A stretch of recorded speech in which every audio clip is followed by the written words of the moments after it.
হে WhatsApp guys, কেমন আছো সবাই? আশা করি সবাই খুব ভালো আছো। র্যান্ডম ভিডিও চ্যানেলের মুভির এক্সপ্লেনেশন সিরিজে আজকের পর্বে আমরা খুবই একটা latest action horror Hollywood cinema সম্পর্কে জানতে চলেছি, যে সিনেমাটির নাম হচ্ছে আর্কেডিয়ান, যেটার আবেদনিক অর্থ বলতে পারো তুমি স্বপ্ন জগতের অধিবাসী বা এরকম কোন একটা কিছু। তবে সিনেমার নামের সাথে কাহিনী কোনো সম্পর্ক নেই। তো যাই হোক, এই সিনেমাতে আমরা দেখবো যে পৃথিবীতে কোন একটা প্রবলেমের কারণে এই পৃথিবীতে খুবই ভয়ঙ্কর ধরনের একটা ক্রিয়েচারের তৈরি হয়েছে, যেটা সাধারণত রাতে বের হয়, আর এর জন্য এই পৃথিবীটা বসবাসের অযোগ্য হয়ে গিয়েছে। তবে এই সিনেমাতে ওই ক্রিয়েচারগুলোর উৎপত্তি কিভাবে হয়, কেন ক্রিয়েচার গুলো মানুষের উপর হামলা করে, মানে অনেক কিছু এখানে ক্লিয়ার করা হয়নি, যেটা আমাদের প্রেডিক্ট করে নিতে হবে যে এইভাবে ক্রিয়েচার গুলো আসতে পারে বা ক্রিয়েচারের উদ্দেশ্য এটা থাকতে পারে। এই ব্যাপারে আমি একেবারে সিনেমার লাস্টে কথা বলবো। তবে বাড়তি কোনো কথা না বলে আমরা সরাসরি মূল ভিডিওতে যাবো। তবে তার আগে ছোট্ট কমার্শিয়াল বিজ্ঞাপন রয়েছে, তুমি যদি চাও বিজ্ঞাপন দেখতে পারো কিংবা স্কিপও করতে পারো। আমি বিজ্ঞাপন থাকলে প্লে করে দিচ্ছি, তোমরা স্কিপ করে মূল ভিডিওতে যেতে পারো চাইলে। গাইস, আইপিএল চলছে, তুমি কি বিশুদ্ধ উচ্ছ্বাস এবং আনন্দের জগতে পা দিতে ইচ্ছুক? বাজারে হাজারো গেমের মধ্যে আজকে আমরা একটা অ্যাডভেঞ্চার গেম সম্পর্কে জানবো, যেটা নাম হচ্ছে অ্যাভেটার, যেটা তোমাদের আত্ম এবং পালস রেটকে বাড়িয়ে দেবে। আর এই মোস্ট ভোটেড সেরা গেমগুলোর মধ্যে একটি হচ্ছে এটি, আর এটা হচ্ছে একটা লাইসেন্স প্রাপ্ত নাম্বার 1 গ্লোবাল গেমিং প্ল্যাটফর্ম। তো এখানে প্লেনটিতে টেক অফ করার আগে ক্যাশ আউট ক্লিক করার জন্য প্রস্তুত হও, আর জেতার জন্য ক্লিক করে অপেক্ষা করো, আর দেখলে কতটা অনায়াসে সহজেই তোমরা জিততে পারবে। আর এছাড়াও এখানে কিন্তু রয়েছে জেটেস, আন্দার বাহার, ক্যাশেক্স এর মতো গেম। আর তোমরা যদি আমাদের দেওয়া প্রোমো কোড random7 দিয়ে রেজিস্ট্রেশন করো, তাহলে পেতে পারো 34,000 টাকা পর্যন্ত বোনাস এবং 250টি ফ্রি স্পিন। তো এই সিনেমার শুরুতে আমরা দেখি যে পুরো পৃথিবীতে পলিউশন বা দূষণ অনেক বেড়ে গিয়েছে, এবং এর সাথে কোন একটা মহামারীর কারণে অনেক বেশি লোক মারা গিয়েছে, আর খুব কম সংখ্যক লোক এই পৃথিবীতে বর্তমানে বেঁচে রয়েছে। আর তখন আমরা পল নামের একজন ব্যক্তিকে দেখতে পাই, যে দৌড়ে নিজের ছোট দুটো বাচ্চার কাছে যাচ্ছিল। আর তখন আমরা এই শহরের সাইরেন এবং অনেক বোমাবাজির আওয়াজ শুনতে পাই। এর মানে হচ্ছে হয়তো বাইরে যুদ্ধ হচ্ছে। আর এটা থেকে অন্তত আমরা এতটুকু বুঝতে পারি যে পৃথিবীর অবস্থা খুবই খারাপ, বা খুব খারাপ একটা কিছু হয়েছিল, যার জন্য পৃথিবীর বর্তমানে এই অবস্থা। আর এই সাইরেনটা বাজায় হচ্ছে সন্ধ্যার সময়, মানে সন্ধ্যা লাগলেই সাইরেন বাজে, সবাইকে যার যার ঘরে যাওয়ার নির্দেশ দেওয়া হয়। তো এরপর আমরা দেখি পল দৌড়ে ঘরে যায় এবং তার 2 বাচ্চাকে সামনে রাখে। তো এখানে পলের যে দুটো বাচ্চা, দুটো যমজ বাচ্চা, একজনের নাম টমাস আর একজনের নাম হচ্ছে জোসেফ। আর এখানে আমরা আরেকটা জিনিস ক্লিয়ার হই, পলের ওয়াইফ হয়তো কোনোভাবে মারা গিয়েছে, আর এই কারণে পল একাই তার দুটো সন্তানকে লালন পালন করে। তো যাই হোক, এভাবে 15 বছর কেটে যায়, আর আমরা দেখতে পাই টমাস এবং জোসেফ অনেক বড় হয়ে গিয়েছে। আর একদিন সন্ধ্যায় আমরা পলকে অনেক বেশি উদাসীন দেখি, কারণ এখনো পর্যন্ত টমাস বাড়ি আসেনি, আর টমাস হচ্ছে বড় ছেলে। তো এই কারণে পল টমাসের জন্য অনেক চিন্তা করতে থাকে। বাট তখনই টমাস দৌড়ে ঘরে চলে আসে, আর তখন পল টমাসকে এটা বলে, তোমার বাড়িতে ফিরতে এতটা সময় কেন লাগলো? তুমি জানো না যে রাতের বেলায় জায়গাটা নিরাপদ নয়? কারণ রাতের বেলায় শয়তান ক্রিয়েচার গুলো বের হয় নিজের শিকারের জন্য। তো এই কথা আমরা বুঝতে পারি এই পৃথিবীটা আগের পৃথিবী নেই, এবং এই ভয়ঙ্কর ক্রিয়েচার গুলো রাতে মানুষদের শিকার করে বা পশু পাখিদের শিকার করে। তো যাই হোক, এরপর পল করে কি তার দুজন বাচ্চাদের নিয়ে দরজাটা ভালো করে বন্ধ করে দেয়। আর এরপর রাতে যখন তিনজনে বসে খাবার খাচ্ছিল, তখন টমাস তার বাবাকে বলে, আজকে আমি মিসেস রোজের গার্ডেনে কিছু কাজ করছিলাম, আর এর জন্য আমার আসতে একটু দেরি হয়েছে। কিন্তু তখন জোসেফ, ছোট ভাই বলে ওঠে, জোসেফ মানে যেটা চুল সুলকি বেশি, ফর্সা বেশি, ও বলে, আমি জানি টমাস তুমি ওখানে গিয়ে কি করো, তুমি ওখানে কাজ করতে যাও না কি করতে যাও এটা আমি জানি। তো এই কথা নিয়ে 2 ভাইয়ের মধ্যে ঝগড়া লেগে যায়, কিন্তু তখন পল 2 ভাইকে শান্ত করে। কিন্তু এই পয়েন্টটা মনে রাখতে হবে যে বড় ভাই টমাস মিসেস রোজের বাড়িতে গিয়েছিল বলে ছোট ভাই জোসেফ মাইন্ড করেছে। তো যাই হোক, তখন এবার দেখে কিছু ক্রিয়েচার ওদের দরজা ভাঙার চেষ্টা করে, বাট পল তাড়াতাড়ি দরজার কাছে যায় এবং দরজাটা ভালোভাবে ধরে রাখে। আর এর পরের দিন পল দেখে যে দরজার বাইরে যেখানে ক্রিয়েচার এসেছিল সেখানে নখের দাগ রয়েছে, এবং এই নখের দাগ দেখে আমরা বুঝতে পারি যে এই ক্রিয়েচার গুলো খুবই ভয়ানক। তো এরপর পল করে কি তার বাচ্চাদের নিয়ে কাটতে যায়, আর তখন পল দেখে যে জোসেফ একটা ছোট্ট গাড়ি বানিয়েছে। তো এই কারণে পল বাবা ছেলেকে জিজ্ঞাসা করে, ছোট ছেলেকে, তুমি এই গাড়ি একাই বানিয়েছো, বাট কেন বানিয়েছো? তো জোসেফ তখন বলে, ছোটখাটো কাজের জন্য এরকম একটা গাড়ি তো আমাদের লাগে, আর তাছাড়া আমি এখন আর ভয়ে ভয়ে থাকতে চাই না, আমি আমার জীবনটা স্বাধীনভাবে কাটাতে চাই, অন্তত দিনে তো আমি ঘুরতে চাই, কিন্তু বাস্তবতা হচ্ছে এটা সেফ নয় বা মুক্ত জীবন সম্ভবও নয়। তবে এখানে আমাদের যেটা বলা হয়, জোসেফ একটু মনে করো ভীতু টাইপের ছোট ছেলে, আর টমাস বড় ছেলে যেটা, সে আবার একটু সাহসী টাইপের, এবং ও প্রায় করে কি মিসেস রোজের বাড়িতে যায় এবং মনে করে বিভিন্ন জায়গায় যায় মুক্ত হয়ে ঘুরে। তো যাই হোক, এরপর পল বলে, চিন্তা করো না, খুব বেশি দিন এমনিতেও আমাদের আর ভয় থাকতে হবে না, কারণ আমার যেটা মনে হয় এইসব ক্রিয়েচারের সময় পৃথিবীতে শেষ হয়ে আসছে, কারণ আস্তে আস্তে আমাদের পৃথিবী ঠিক হচ্ছে এবং এইসব ক্রিয়েচার অটোমেটিক্যালি মারা পড়বে। তো যাই হোক, এরপর পল করে কি তার মিনি কারটা চালু করে আর বাচ্চাদের নিয়ে বাইরে ঘুরতে থাকে, আর এর সাথে সাথে পল তার বাচ্চাদেরকে ডিরেকশন দিতে থাকে, অ্যাডভাইস দিতে থাকে যে ইমার্জেন্সি প্রয়োজনে কিভাবে নিজেদেরকে বাঁচাবে, কখন কিনটা করতে হবে। তো যাই হোক, কিছুক্ষণ ঘোরার পরে পল তার 2 ছেলেকে বলে, তোমরা বাইরে থেকে খাবারের ম্যানেজ করে নিয়ে আসো এবং অবশ্যই সূর্য ডোবার আগে বাড়িতে ফিরে এসো, মনে রেখো অন্ধকার নামলেই কিন্তু মরবে। তো এরপর 2 ভাই করে কি গাড়ি নিয়ে খাবার খুঁজতে চলে যায়, কিন্তু মাঝ রাস্তায় বড় ভাই টমাস করে কি জোসেফকে এটা বলে যে আমি এখন মিসেস রোজের বাড়িতে যাচ্ছি, তুমি সন্ধ্যাবেলা এখান থেকে আমাকে নিয়ে যাও, খাবার তুমি একাই ম্যানেজ করো, যাও।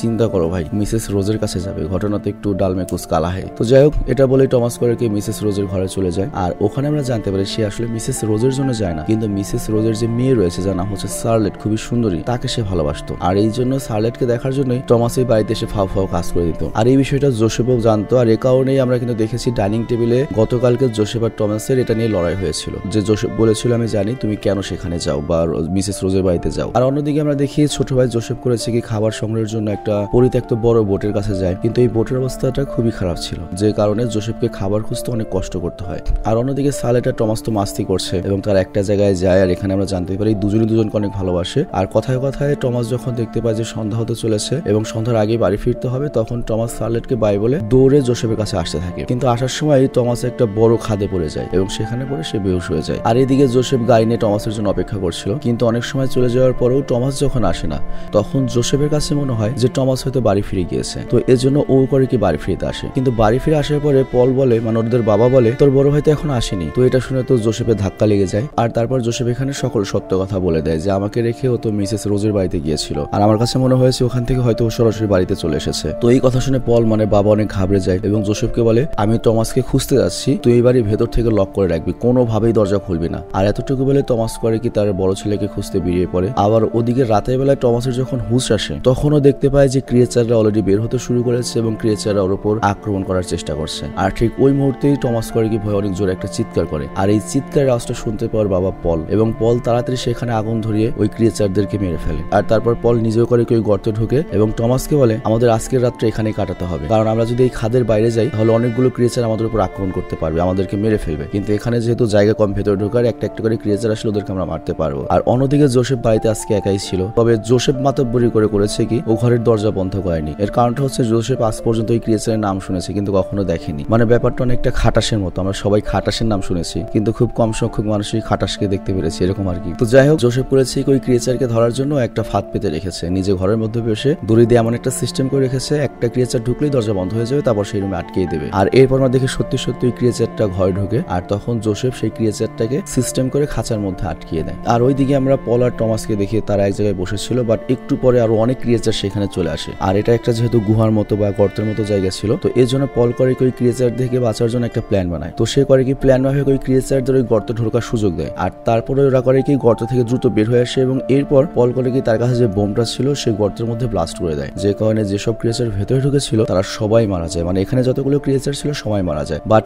এই ব্লাস্টে পলের অবস্থাও খারাপ হয়ে যায়, সে মারাত্মক আহত হয় এবং অজ্ঞান হয়ে যায়। আর এর পরের দিন সকালে জোসেফ তো তার বাবার ভাইয়ের জন্য পাগল হয়ে যায়, তো এই জন্য গাড়ি নিয়ে ওদেরকে খুঁজতে বের হয়। আর কিছুক্ষণ খোঁজার পরে ওরা দেখতে পায় যে ওর বাবার অবস্থা খুবই খারাপ, ভাই পাশে রয়েছে। তো বাবার এমন অবস্থা দেখে জোসেফ তো কান্নাকাটি করে আর তারপর গাড়িতে বসায়। আর বাড়ি আসার পরে দুজন ভাই মিলে নিজের বাবাকে বিছানায় শুয়ে দেয়। আর সেখানে জোসেফ টমাসকে বলে আমি তো একটা ক্রিয়েচারকে ধরেছি ভাই, আর আমি ওই ক্রিয়েচারকে তো ছাড়বো না, ওকে আমি কষ্ট দিয়ে মারবো, কারণ ওর জন্য আমার বাবার এই অবস্থা হয়েছে, আমরা আমাদের মাকে হারিয়েছি। তো এরপরে টমাস আর জোসেফ করে কি সেই ক্রিয়েচারকে মারার জন্য প্রথমে খাঁচার বাইরে বের করে, মানে ওরা ক্রিয়েচারের সাথে লড়বে। আর এবারে আমরা প্রথমবারের মতো ভালো মতো ওই ক্রিয়েচারটাকে দেখতে পাই, এবং দেখতেই পাচ্ছ ক্রিয়েচারটা দেখতে কিন্তু খুবই ভয়ানক। এখানে ওরা অনেক ভালো একটা ডিজাইন করেছে ক্রিয়েচারের। তবে এই ক্রিয়েচারের যে স্পেশাল ব্যাপারটা সেটা ছিল হচ্ছে এটা হেড স্নাইপ করতে পারে। তো এটা দেখে দুই ভাই প্রথমে ঘাবড়ে যায়, কিন্তু তারপর দুই ভাই সাহস করে ওই ক্রিয়েচারের সাথে লড়াই শুরু করে এবং ফাইনালি এই ভয়ঙ্কর দোষী ক্রিয়েচারটাকে মেরে ফেলে। তবে এখানে লোক এই ক্রিয়েচারটাকে দেখে কিন্তু অনেকটা মানুষের মতো লাগছে আর কি, হাত আছে পা আছে, তো দেখে অনেকটা মনে হচ্ছে যে মানুষও হয়তো ভুল করে এটাকে ল্যাবে তৈরি করে ফেলেছিল এবং তারপরে হয়তো এগুলোই মানুষদের মেরে দিয়েছে, বা কোনো একটা বায়োলজিক্যাল ওয়েপন হিসেবে এটাকে ব্যবহার করা হতে পারে। দেখা গেল চায়না আমেরিকাকে ধ্বংস করার জন্য, আমেরিকা চায়নাকে ধ্বংস করার জন্য এরকম একটা ক্রিয়েচার তৈরি করেছে মানুষের উপর রিসার্চ করে, পরে আমেরিকাতেই ধরো ছড়ে গিয়েছে ল্যাব থেকে, এরকম একটা ব্যাপার হতে পারে। কিংবা এরকমও একটা ব্যাপার হতে পারে যে কোনো একটা অসুখ বা রেডিও অ্যাক্টিভ প্রবলেমের কারণে মানুষ বা তো অন্যান্য প্রাণী এরকম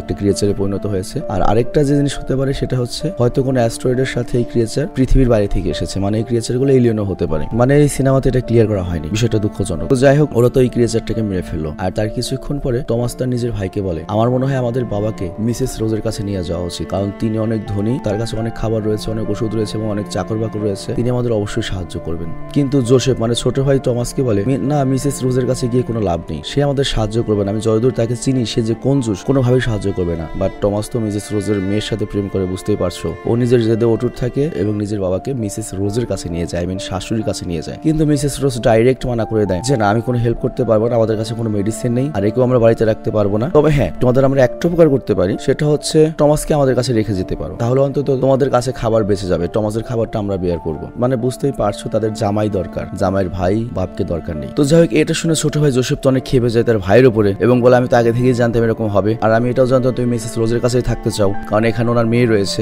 আর তোমার এই কারণেই কিন্তু আমার বাবার আজকে এই অবস্থা। তুমি যদি মিসেস রোজের বাড়ি না যেতে তাহলে তোমার ওই সমস্যা হতো না, আমার বাবার ওই সমস্যা হতো না। কিন্তু টমাস এই কথা শুনে রেগে যায় এবং ছোট ভাই জোসেফের সাথে ঝগড়া করতে থাকে। তো এখানে একটা জিনিস জোসেফের মনে হয়, মানে ছোট ভাইয়ের, যে টমাস মানে যেটার আর কি চুল একটু লাল লাল, ও শুধুমাত্র নিজের ব্যাপারে ভাবে, খুবই স্বার্থপর। তো যাই হোক টমাসও তখন রেগে জোসেফকে বলে, তোর যাইছে তাই মনে করতে পারিস, আমি আজকে থেকে মিসেস রোজের বাড়িতেই থাকবো। তো এরপর জোসেফে করে রেগে তার বাবাকে নিজের বাড়িতে নিয়ে আসে, মানে একেবারে মনে করো যে সাউথ এশিয়ান স্টাইল হয়ে গেল ব্যাপারটা। আর অন্যদিকে আমরা দেখি থমাস সার্লেটের রুমে গিয়েছে, বইয়ের রুমে, এবং এখানে সার্লেট টমাসকে এটা বলে, তুমি চিন্তা করো না, সব ঠিক হয়ে যাবে। আর এতটুকু বলার পরে তারা একে অপরকে কিস করে দেয়। বাট তখনই সেখানে সার্লেটের বাবা চলে আসে এবং ওদের দুজন কেমনটা করতে দেখে নেয়। আর তারপর সার্লেটের বাবা সার্লেটকে সাথে নিয়ে চলে যায়। মানে তাদের কথা হচ্ছে, আমার মেয়ে তো বিয়ে দেবো, কিন্তু বিয়ের আগে এসব কেন? তো যাই হোক এখানে আমাদের সবার মনে একটা প্রশ্ন আসে, টমাস কি আসলেই স্বার্থপর? ওর বাবারই অবস্থা, ওর বাবার সাথে গেল না, উল্টো শ্বশুর বাড়ি থেকে এই মেয়ের সাথে রোমান্স করতে চায়, বউয়ের সাথে রোমান্স করতে চাইছে। আর ওইদিকে আমরা দেখি জোসেফ বাড়ি গিয়ে সবকিছু চেক করছিল, বাড়িঘর, যে ক্রিয়েচার কোথাও ঢুকতে পারবে কিনা। তবে সে তাদের বাড়ির আশেপাশে কিছু গর্ত দেখে, আর সে আন্দাজ করতে পারে যে এই ক্রিয়েচার গুলো